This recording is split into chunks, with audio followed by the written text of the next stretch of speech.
Election management bodies and electoral authorities from countries that have implemented e-voting technologies, political leaders, decision makers, business, civil society, the public and technology manufacturers will gather under one roof to initiate a public conversation about the possibility of introducing electronic voting in the country's future elections.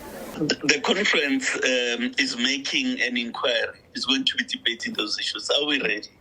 Is the digital infrastructure in the country, does it lend itself to this type of implementation of e-voting? So we really, and secondly, National Treasury is going to be part of the debate to look at the affordability of implementation of e-voting. So these are very initial discussions about the feasibility of e-voting in South Africa.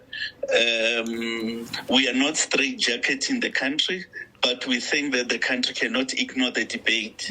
Let's get into a debate and see where that debate takes us to.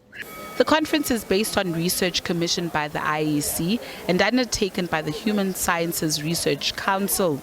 The key components of the discussion documents include the following: a country review of electronic voting, including those countries currently using poll site technologies, as well as those who use internet voting, amongst others. Furthermore, countries that have introduced electronic voting but subsequently abandoned it. Such countries that use e-voting include Estonia, India, Brazil, and the Philippines. We do expect these countries to give us their own experiences in terms of having tried e-voting and having had to stop, and what were the reasons that led them to a situation where they had to stop the implementation of e-voting. And as well as those that still continue with e-voting, what are the benefits to them, and how do they address the pitfalls that are obvious within e-voting space? The three-day conference will feature a number of sessions, including presentations of discussion documents on 4 broad themes and demonstrations of the latest advancements in e-voting systems.